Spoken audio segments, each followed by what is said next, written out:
There is something mysterious about people who turn their noses up at the beach. While most people dream of white sand, blue sea, and coconut trees swaying in the wind, they prefer to stay at home, in the city, or even in a busy cafe. But how can you not like the beach? Ask sun and salt enthusiasts. The answer is not simple and goes far beyond "I just don't like it." Behind this apparently strange choice, there is a universe of sensations, memories, and even personality traits that reveal more about us than we imagine. First, it must be said, there is nothing wrong with not liking the beach. It's not a universal rule that everyone should love the warmth of the sun on their skin or the sound of crashing waves. Some simply don't connect with that scenario, and that doesn't make them any less adventurous or less worthy of leisure time.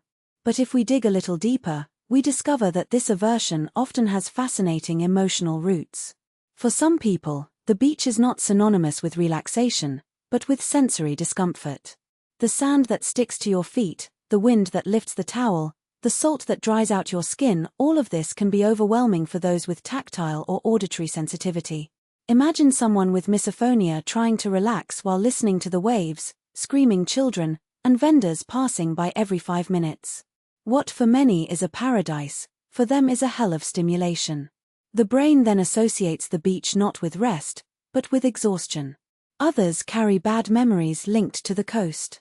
Perhaps they suffered an episode of drowning as a child, or a sunburn so painful that it marked them forever.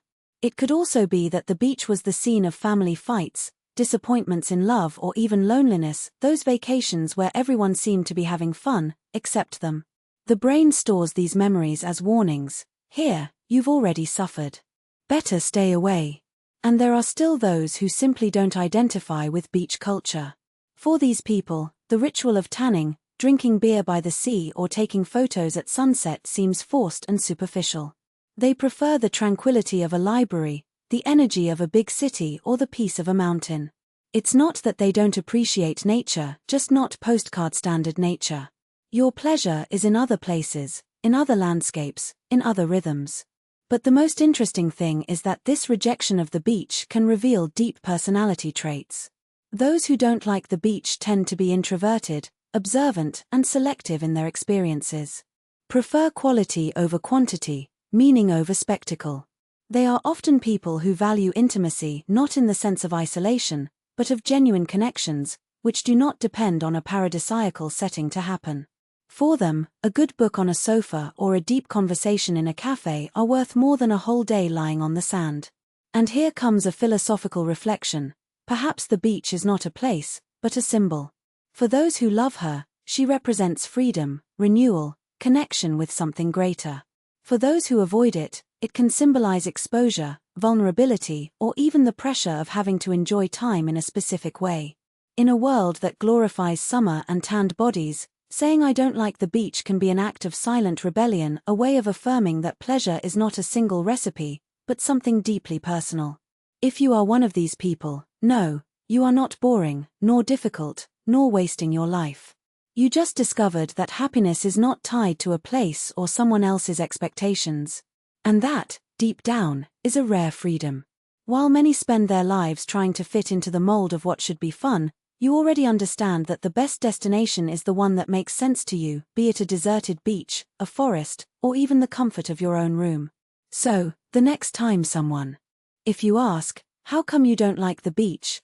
you can respond with a smile, "Because I like other things. And that doesn't make me any less happy, it just makes me, me." And if they want to understand better, invite them to visit your favorite place. Maybe they will discover that the world is much bigger than sand and sea. If you identify with this, comment here. What is your happy place that everyone finds strange? Share with those who also prefer to avoid the obvious. And if you liked this reflection, turn on notifications so you don't miss the next texts. Until the next trip, wherever it may be. Airplane #. The silence that speaks the loudest. Why some people prefer emptiness to noise, and why it's a superpower. Have you ever noticed how the world seems terrified of silence? Restaurants with loud music, rows of banks with TVs on, people who turn on the radio in the car just to fill the space. While the majority flee the void as if it were a black hole, there are those who actively seek silence, and no, it's not because they are antisocial or depressed. It's because they've discovered something that others haven't yet understood. Constant noise is the biggest distraction from self-discovery. No, you're not weird for preferring a night at home with a book, or not even that, to a crowded party. It's not boring to cancel plans just to lie there and listen to the rain. You simply understood that society confuses fun with escape from yourself, and you, for some reason you can't always explain, refused admission to this collective illusion. What silence reveals, and noise hides. Behind this preference, which many classify as boredom or isolation, there is a silent revolution. See what could be happening. 1. Your brain is a social lie detector. Have you ever noticed how, in large groups, conversations become a theater of personas? Everyone playing a role, laughing louder than the joke deserves, agreeing by inertia. Your silence is a boycott of this script. You prefer the raw truth of a dialogue between two than the performance of 10. 2. You are in a serious relationship with yourself. Those who need external mutes, music, people, notifications, are generally avoiding internal dialogue. He chose to face it. It's no wonder that your best ideas come to you in the shower, driving alone or staring at the ceiling at 3 a.m. Silence is your laboratory of self-knowledge. 3. Your energy is too thin for other people's chaos. Some brains are like antennas tuned to high frequencies. They capture not only the words, but the intentions behind them, the tiredness in the other's eyes, the falseness of an all right. For you, a party isn't just noise, it's emotional pollution. And you simply refused to breathe that air. 4. You have discovered the luxury of scarcity.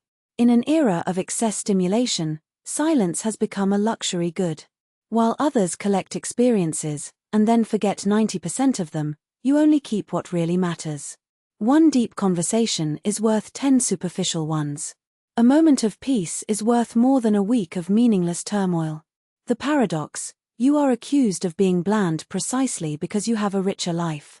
Here's the irony: those who judge your preference for silence most are those who have never experienced what it's really like to hear it. They think you're wasting your life, but you're actually living yours, not the edited for Instagram version. They say you're boring, but you're the only one who doesn't need an audience to feel interesting. They call you a loner, but you know that loneliness isn't being alone, it's being surrounded and feeling empty. You are not against people. You are in favor of authenticity. And, in a world where everyone is screaming to be heard, you chose to listen first. Silence as an act of rebellion and self-love. Think about it: refusal. The constant noise is a political gesture. It is to say, I won't be distracted by what doesn't feed me. I will not fill my voids with the excess of others. My time is too precious to be spent on autopilot. And the most incredible thing: those who really know you won't judge you for that. Those who matter will understand that, when you choose to be present, it is because that moment or that person is worth your silence. For those who still think you should like noise, the next time someone says how come you don't like parties, or staying at home is wasting your life, try responding calmly: because I like other things. And it's not that I don't like people, I just like real people more. You know those conversations that last hours and feel like minutes have gone by? Or that moment when you look out the window and suddenly understand something about yourself that no one would ever tell you? Yeah. I'd trade 100 ballads for one of those. It's not boredom. It's choice. And if they insist, invite them to try it. Challenge them to spend 10 minutes in silence with you, without cell phones, without music, just observing. Most can't handle it. Those who can bear it will understand. Your safe place, what the world calls weird. What is your haven of silence? That activity that everyone finds boring, but for you is therapy, creation, or simply breathing? Is it walking aimlessly, just to feel the wind? Is it cooking listening to the sound of the pan, without a playlist, without rushing? Is it lying on the floor looking at the ceiling, while your thoughts organize themselves?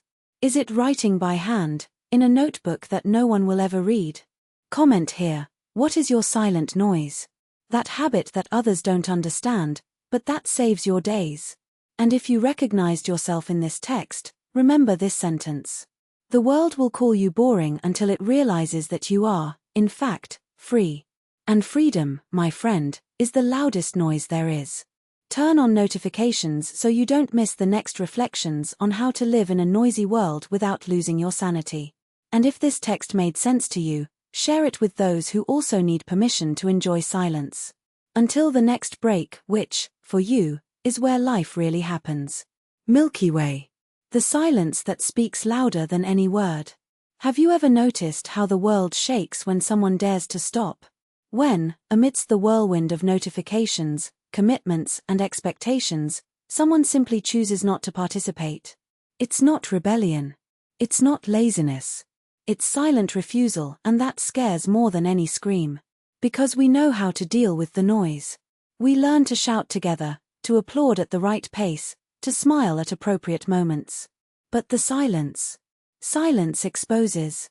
He reveals what's behind the social mask, the person who doesn't need an audience to exist. The revolution of those who cannot explain themselves. There is a type of person that the world calls difficult, cold, or disconnected, but who are actually operating on another frequency. They are those who. They do not justify their choices, because they do not owe satisfaction to chance. They don't post their achievements, because their value doesn't depend on likes. They don't respond to messages immediately, because their time is not a hostage to your last scene. They don't celebrate obligatory dates, because they celebrate life in the details, not in the calendars. And the world hates it. Because when you stop asking for permission, you become a mirror. And mirrors are uncomfortable. What they're really doing, while you think they're losing their life. 1. Cultivating an invisible garden. While you are running for validation, they are watering their passions in silence, the notebook of poems that no one will read, the instrument that they play just for themselves, the garden in the backyard that doesn't become a story. Because they know, what grows in the shade is often the most resistant. 2. I learned the art of not caring, without being. Remain indifferent. It's not that they don't care about anything. It's just that they learned to care about what matters. Example, while you are discussing politics in the family group, they are reading a book that will change your perspective or simply sleeping, because resting is also a revolution. 3. Disobeying the social script. The world says, marriage at 30, own home at 40, retirement at 60. They respond, what if I want to live in a van? What if I want to exchange my stable job for a crazy project? What if I want to not have children, or have 5? It is not rebellion without a cause. He is the author of his own life. 4. Practicing no as an act of love. They say no to happy hours that sell out, to relationships that suck, to obligations that don't make sense. Because they discovered, every no is a yes to something better. The fear that drives criticism, why it bothers others so much. When you stop following the script, 2 things happen. 1. People feel judged, even if you haven't said anything. If she doesn't need a relationship to be happy, am I wrong? If he doesn't post photos of the trip, is my need to show it pathetic? The silence of others exposes our insecurities. 2. The system loses a soldier. Societies depend on predictable people, who consume, who obey, who repeat patterns. When someone leaves formation, they become a threat. Because if one does it, others can follow. Result. You will be called arrogant, because he doesn't ask for opinions. Selfish, because he takes care of himself. Loser, because he doesn't play the game. But here's the truth. They are not criticizing you. They are afraid that you are right. How to know if you're one of these people, or if you're still caught in the noise trap? Take this mental test. 1. You feel guilty when. Don't respond to a message in less than 24 hours. Do you spend a weekend without doing anything productive? Say no to an invitation without giving an elaborate excuse? If so, you are still negotiating your peace with other people's expectations. 2. You find yourself thinking, what if they think I'm boring? I need to post this, otherwise no one will know I'm okay. Am I missing opportunities by not always being available? If so, your self-esteem still depends on external validation. 3. Have you ever heard, or said, phrases like, but everyone does it like that. You are very intense. Translation, you make me question my own life. One day you'll regret not having enjoyed it more. If yes, you are on the right path. Because only those who threaten the status quo hear these things. The freedom no one told you, the secret of those who live in silence. They are not running away from life. They are living a version of it that you have not yet dared to imagine. While you chase success, they are defining what that means. While you accumulate things, they are accumulating experiences that don't fit into photos. While you exhaust yourself trying to please, they are learning to enjoy their own company. And the biggest irony? One day, you will look back and realize that the most interesting people you met were precisely those who didn't need to prove anything. Your mission, if you accept this challenge. 1. Identify your silent noise. That thing you do alone, without an audience, that fills you in a way that nothing external can. Comment here, what's yours? I want to know. 2. Practice strategic disappearing. Disappear for a day. Don't warn. Don't justify. See what happens. Spoiler, the world doesn't stop without you. And that is liberating. 3. Stop asking for permission. To be happy in your own way. To not like what everyone likes. To change your mind, your path, your life. 4. Appreciate other people's discomfort. When they call you weird, smile. It's the sound of your freedom scaring others. The last truth, that will hurt some and free others. You are not obligated to make sense to anyone. It doesn't need to have a grandiose purpose. You don't need to be productive 24 hours a day. You don't need to be understood to be happy. Just be. And sometimes, you just need to stop. Because deep down, the world doesn't need more people screaming. More people need to listen. More people need to breathe. It needs more people who dare to live instead of just survive. Now tell me, when was the last time you did something just for yourself, without posting, without telling, without justifying it? And what was the feeling? Share here. Because this space is for those who are not afraid of their own silence. Turn on notifications so you don't miss the next reflection on how to live in a world that confuses movement with life. Until the next break, which is where it all really begins. Milky Way. P.S. If this text touched you, send it to that friend who always seems out of touch with standards. Maybe he just needs to know he's not alone.